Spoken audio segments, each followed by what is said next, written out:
पिछले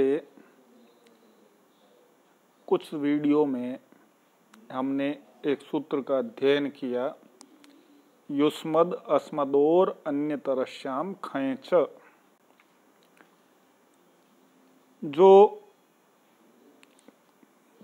युष्मद् और अस्मद् शब्दों से अण और खञ् प्रत्यय का विधान बताता है। उसी क्रम में एक अगला विधि सूत्र है, तवक ममकावेक वचने। तवक ममकावेक वचने अर्थात खञ् अथवा अण प्रत्यय के परे रहते एक वचने यानी एकत्ववाची युष्मद् और अस्मद् शब्दों को क्रमशः तवक और ममक आदेश हो। यह सूत्र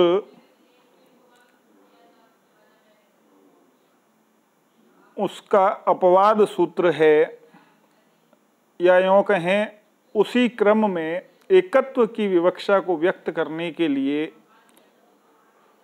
युष्मद् और अस्मद् शब्दों को क्रमशः तवक और ममक आदेश करता है। यदि इसके हम देखें रूप कौन कौन से बनते हैं, तो युष्मद् शब्द से तावकीनः खञ् प्रत्यय लग करके तावकीनः पद बनता है, और अण प्रत्यय करने पर तावकः पद बनता है।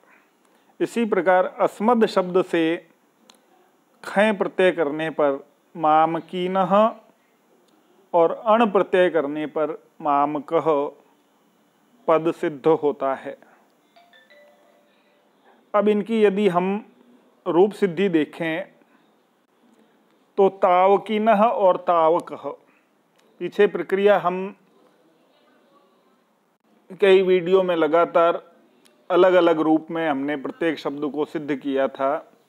अब वह प्रक्रिया क्योंकि अभ्यस्त हो चुकी है, अतः हम एक साथ दो शब्दों को अर्थात खञ् और अण प्रत्यय से बनने वाले एकत्ववाची युष्मद् शब्द से जो पद बनते हैं उनमें तावकीनः और तावकः, ये दो पद अलग अलग प्रत्ययों से बनते हैं। यदि हम इसका लौकिक विग्रह करें तो लौकिक विग्रह बनता है तवायम इति, और अलौकिक विग्रह करें तो तव शब्द षष्ठी विभक्ति का है, अतः युष्मद् शब्द से गंस विभक्ति षष्ठी एक वचन में लगती है, तो वह अलौकिक विग्रह के रूप में बनता है रूप। तो इस युष्मद् प्लस गंस अलौकिक विग्रह से यदि शैषिक अर्थ देखें तो तस्य इदम, यह शैषिक अर्थ है। तो इस शैषिक अर्थ में जैसा हमने पिछले सूत्र में पढ़ा था, युष्मद् अस्मदोर अन्यतरस्याम खञ् च, इस सूत्र से युष्मद् प्लस गंस इस सुबंत प्रातिपदिक से शैषिक अर्थ में तद्धित संज्ञक खञ् प्रत्यय होता है अथवा अण प्रत्यय होता है। तो युष्मद् प्लस गंस प्लस खञ्। अब इस अवस्था में यदि हम देखें तो यह पूरा शब्द तद्धितांत का बन जाता है, और तद्धितांत का बनने के बाद जैसा हमें ज्ञात है, जो भी तद्धितांत शब्द बनता है अथवा कृत प्रत्ययांत शब्द बनता है अथवा समासांत कोई शब्द होता है तो उसकी प्रातिपदिक संज्ञा का निर्देश है। अतः कृत तद्धित समासाश्च सूत्र से तद्धितांत युष्मद् प्लस गंस प्लस खञ् की प्रातिपदिक संज्ञा होती है, और प्रातिपदिक में अवस्थित सुप के लुक का भी निर्देश है। सुपो धातु प्रातिपदिकयोः सूत्र से, तो इस सूत्र से प्रातिपदिक के सुप गंस विभक्ति का लुक हो जाता है, तब हमारा रूप बनता है युष्मद् प्लस खञ्। अब यहाँ हमने पीछे जो विधि सूत्र देखा वह कार्य करता है। तो तवक ममकावेक वचने सूत्र से एक वचन की विवक्षा में खय प्रत्यय परे रहते युष्मद को तवक आदेश होता है। तो युष्मद को तवक आदेश हो गया, अनेकाल होने के कारण से सर्वादेश आदेश होता है। तब युष्मद के पूरे के स्थान पर तवक आदेश हुआ, तब हमारा रूप बनता है तवक प्लस खय। अब इस अवस्था में यदि हम देखें तो खय प्रत्यय में जो विकार कार्य किए जाने हैं उन विकार कार्यों को हम यहाँ पर निर्दिष्ट करते हैं। तो सर्वप्रथम खय प्रत्यय में अंतिम यकार हल है, अतः हलंत्यम सूत्र से खय प्रत्यय के अंतिम यकार की इत संज्ञा होती है। तस्य लोपः सूत्र इत संज्ञक का नित्य लोप बताता है, अतः इत संज्ञक यकार का लोप हुआ, तब हमारा रूप तवक प्लस ख बना। अब ख प्रत्यय के लिए हमने पीछे देखा था कि प्रत्यय के आदि में स्थित अनेक वर्णों को अन्य अन्य आदेश बताए गए हैं।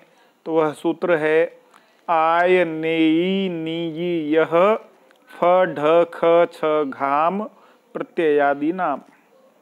इस सूत्र से प्रत्यय के आदि में, यहाँ हमारे पास खय का ख है, तो प्रत्यय के आदि में ख वर्ण है, तो ख को ईन आदेश कहा गया है, अतः हमारा रूप बनता है तवक प्लस ईन।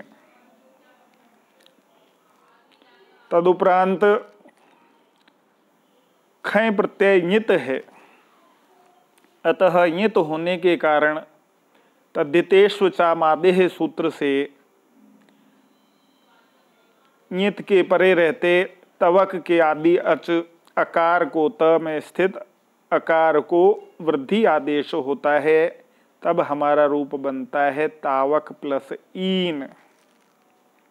तदुपरांत ईन का ई तद्धित प्रत्यय का परे होने के कारण, इकार परे होने के कारण यश्येति च सूत्र कहता है कि तद्धित का अकार या ईकार परे हो तो भ संज्ञक टी का लोप होता है। तो भ संज्ञक टी हमारे पास तावक के क में स्थित अकार है, अतः उस अकार का लोप हुआ, तब हमारा रूप बना तावक प्लस ईन, यानी क हल हो गया और उससे परे ईन है, तब हम यदि संयोग करें तो तावकीन रूप बनता है। यह एक तद्धितांत का शब्द बन जाता है। तद्धितांत का शब्द बनने के बाद जैसा हमें ज्ञात है, पद बनाने के लिए हमें सुप विभक्तियों की आवश्यकता रहती है, अतः सु औजस इस सूत्र के साथ सुपः प्रत्ययः परश्च ज्ञाप प्रातिपदिकात, इन सूत्रों की सहायता से प्रातिपदिक तावकीन से परे सुप प्रत्ययों की प्राप्ति होती है। सुप प्रत्ययों में द्वयेकयो द्विवचनैक वचने इस सूत्र की सहायता से प्रथमा विभक्ति एक वचन में सुविभक्ति प्राप्त होती है, तब हमारा रूप बनता है तावकीन प्लस सु। अब इस स्थिति में सु को यदि हम देखें तो सु सर्वप्रथम देखें तो उपदेश है। उपदेश किस रूप में है? क्योंकि वह सूत्र से प्राप्त हुआ है, अर्थात वैयाकरणाचार्यों के द्वारा कहा गया है, इसलिए उपदेश है। दूसरा रूप देखें इसमें तो सु में अनुनासिक अच ऊकार है, तो सूत्र हमारा है उपदेशेज नुनासिक इत, जो यह बताता है कि उपदेश में स्थित अनुनासिक अच की इत संज्ञा होती है। तो सु में स्थित अनुनासिक अच ऊकार की यहाँ इस सूत्र से उपदेशे अज अनुनासिक इत, इस सूत्र से इत संज्ञा हुई, और इत संज्ञा का नित्य लोप निर्देश कहा गया है, तब तस्य लोपः, इस सूत्र से इत संज्ञक ऊकार का लोप हुआ, तब हमारा रूप बना तावकीन प्लस स। अब यह सकारांत पद बन गया, तो सकारांत पद होने के कारण ससजु सो रू सूत्र से पद के अंत में स्थित सकार को रू आदेश होता है। तो हम देखेंगे कि स को रू आदेश हो जाता है, तब तावकीन प्लस रू यह रूप बनता है। अब रू में भी यदि हम देखें तो रू भी उपदेश है, क्योंकि सूत्र के द्वारा कहा गया है या सूत्र से प्रकट हुआ है, और उसमें भी अनुनासिक अच है, अतः वह अनुनासिक अच इत संज्ञक हुआ, उपदेशेज अनुनासिक इत इस सूत्र से, और तदुपरांत इत संज्ञा होने के कारण तस्य लोपः, इस सूत्र से इत संज्ञक ऊकार का लोप हुआ, तब हमारा रूप बना तावकीन प्लस र। अब रेफ विराम में स्थित है, अतः विराम में स्थित रेफ की अवसान संज्ञा का निर्देश है, विरामोवसानम। यह सूत्र कहता है कि विराम में स्थित वर्ण की अवसान संज्ञा होती है, अतः यहाँ विराम में रेफ स्थित है, अतः रेफ की अवसान संज्ञा हुई। तदुपरांत खर वसानयोर विसर्जनीय, यह सूत्र कहता है कि खर प्रत्याहार का वर्ण परे होने पर अथवा अवसान संज्ञक रेफ हो तो उस रेफ को विसर्ग आदेश होता है। तो विरामो अवसानम सूत्र से रेफ की अवसान संज्ञा हुई थी, इसलिए अवसान संज्ञक रेफ को इस सूत्र से विसर्ग आदेश हुआ, तब हमारा रूप तावकीनः सिद्ध होता है। यह प्रथमा विभक्ति एक वचन की विवक्षा में सिद्ध होता है। इसी प्रकार यदि हम तावकः शब्द को देखें तो तावकः शब्द भी इसी प्रकार से सिद्ध होता है, अण प्रत्यय लग करके। यदि हम यहाँ पर अण प्रत्यय का निर्देश करते हैं युष्मद अस्मदोर अन्य तरश्याम खैच सूत्र से, तो हमारी स्थिति क्या होगी? युष्मद प्लस गस प्लस अण। कृत अद्यत समासाश्च से उसकी प्रातिपदिक संज्ञा हो जाएगी, सुपो धातु प्रातिपदिकों से सुप गस का लुक हो जाएगा, तब हमारी स्थिति बनेगी युष्मद प्लस अण।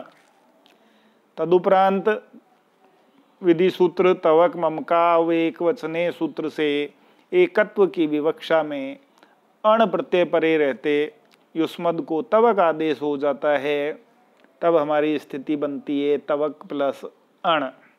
अब अण में नकार अंतिम हल है, अतः नकार की इत संज्ञा हो जाती है, तस्य लोप से उस नकार का लोप हो जाता है, तब हमारी स्थिति बनती है तवक प्लस अ। अब यहाँ पर अण प्रत्यय परे होने के कारण इस सूत्र की आय नेई नी यह इस सूत्र की प्रवृत्ति नहीं होती है, तब हमारी स्थिति वही रहती है तवक प्लस अ।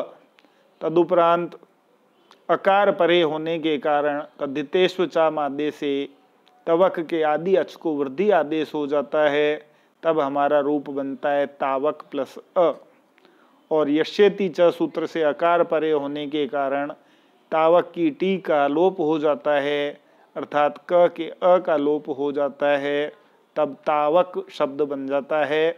अब उसके बाद पद बनाने के लिए हमें सुविभक्ति की आवश्यकता रहती है, तो इन सूत्रों से जो तावकीना में हमने प्रयोग किए या उससे पहले भी सभी जगह प्रयोग किए गए हैं, उन्हीं सूत्रों से सु को विसर्ग आदेश हो जाता है, तब तावकः यह रूप सिद्ध होता है।